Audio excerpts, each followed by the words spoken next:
Judge, we're back on Tristan Smith, and Tristan is in court today. Come up, Mr. Smith. Your orders were for Tristan to report for drug testing, which he did.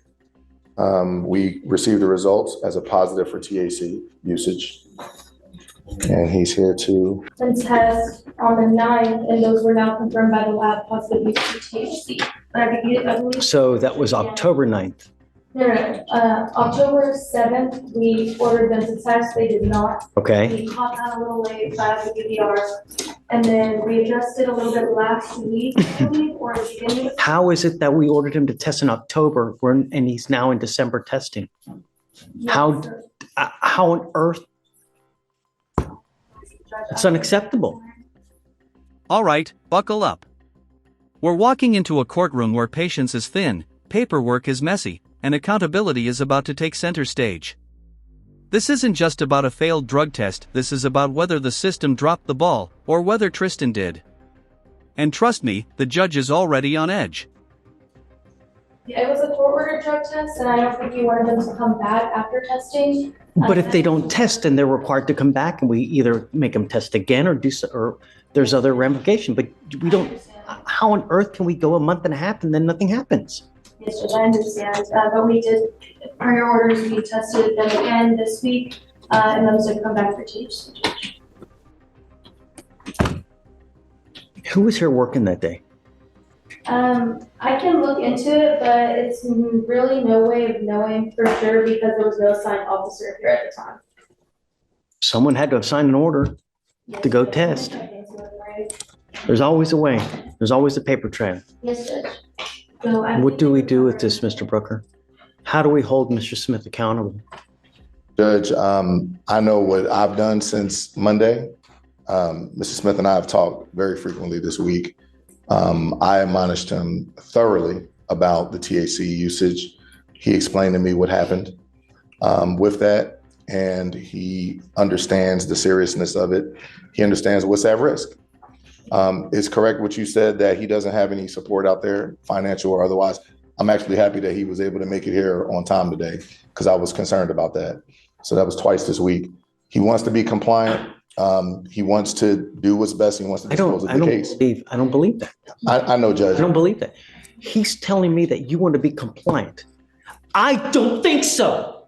You repeatedly do whatever you want to do without regard to court orders, and it does not work like that. You repeatedly fail to appear here. You blow off the test. And now you're testing positive.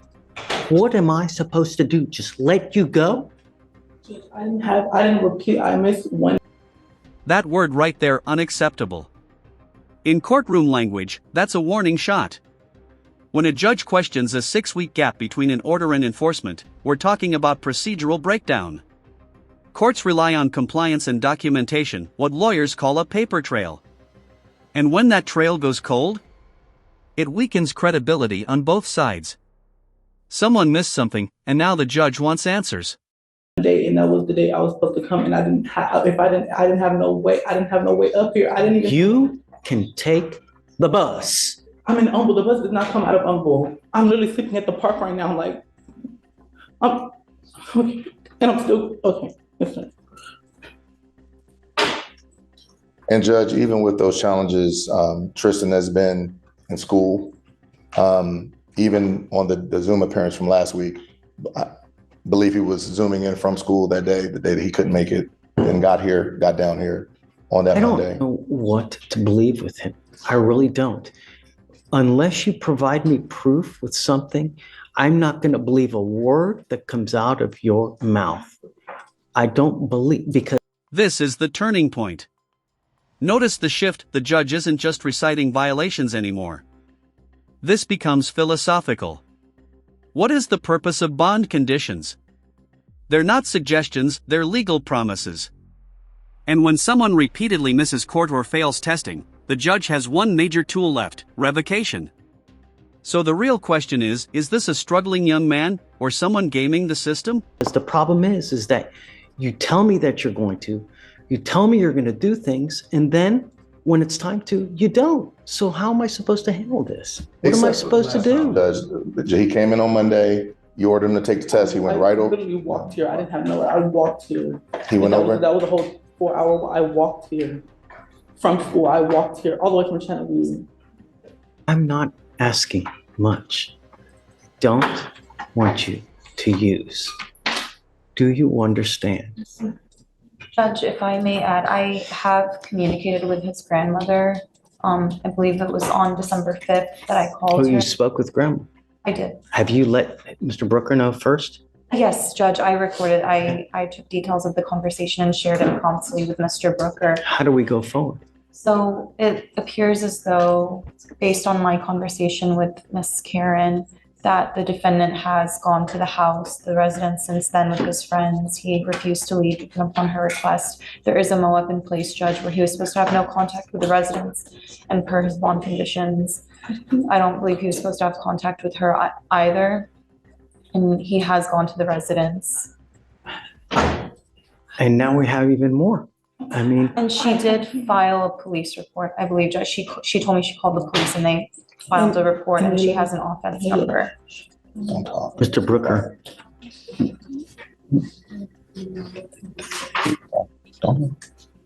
do you guys want to talk about this and then? We can, Judge. We can. Does she want him to come back or no? Now, my understanding, and I also heard from one of the family members, I believe Tristan's sister, they don't want him to come back, and mentioned something about whatever was the underlying dispute about some property or whatever. I didn't respond to it at all. It just didn't seem like the right thing to do. But as Tristan has indicated, everything he said to me is that he's been living outside, doesn't have anywhere to go, which is my original concern with him. Took him downstairs to try to get him some kind of services. It's not really a workable situation, but he's communicated with me. We've talked this week. This is his second time here. He took the test, Judge. He was forthright with me. He understands what can happen. I told him, nobody's going to bond you out. What do you want me to do? Judge, just that he continue having no contact with any of the complainants. They are fearful of the defendant. They do want him to get help. I've also spoken to his mother, and she wants him to receive mental health treatment. He does have Do you need a place to stay? Violence. I have some nights. No, you were telling me earlier that you're living on the street. I am. Do you have a place to stay? Okay. They told me. If you want, we have places for you to go. I have services for you. I have Shatoria here. We can find you a place to stay if you need it, because the street, it's not a good place to live. The streets will ravage you. Oof. When a judge says they don't believe you, that's courtroom quicksand. Credibility is everything. Once that's gone, every explanation sounds like an excuse. And here's the tension: Tristan claims homelessness, lack of transportation, no support system. The court hears non-compliance. Two completely different narratives colliding in real time. In ways that you never know. You'll do things just to survive. It's not a good place to be. So if you need a place, we can find you a place. But that's still no excuse to violate conditions of bond. We've ordered you not to go back to this house, right? I get that you may have, issues, where to live, where to stay, who to be with, how to get there. But if they don't want you there, then you can't go. And I mean, they've already called the cops. I spoke to his family, Judge. They were under the impression that the defendant was living with a friend in their house, so I don't know. And that's my understanding too, and Tristan did tell me that he intended to go and stay with a friend, but that was 2 months ago, Judge. He's not paying any rent or anything. His situation has changed since then. Look, I'm trying really hard not to put you into custody, but at some point, your actions become your own and it's on you. I'm not going to keep playing this game. I'm not, I expect you, like everybody else, to live to the conditions. When we tell you not to go back, it's mom or grandma. I spoke to both. Judge, grandma wants no contact. If I hear it happens again, get ready. You're not allowed to use. And I'm telling you now, I'm going to test you for someone dropped the ball here. This moment is powerful. You can actually hear the judge pivot from disciplinarian to mentor. Offering services, shelter, mental health resources, that's the rehabilitative side of the justice system. But here's the legal nuance: help does not erase violations. Judges can extend grace, but they can't ignore bond conditions. That balancing act? That's the hardest part of this job. And I'm going to give you the benefit of the doubt, but I'm telling you, you're going to get tested again. And if it tests positive again, there's no excuse. Now, we have resources to help you. If you want help, all you have to do is ask. We've given you a list of places that you can call, that you can go stay. They will take you in. If you need any other resources, we're happy to help you as well. But at some point, there's just no more excuse. Understand? All right. Good judge.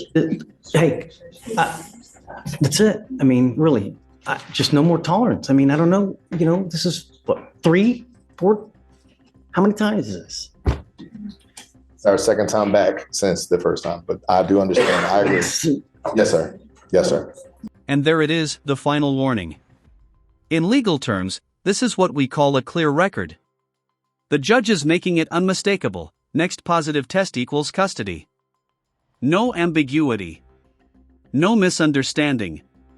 If Tristan tests positive again, the court can revoke bond immediately because he was explicitly warned.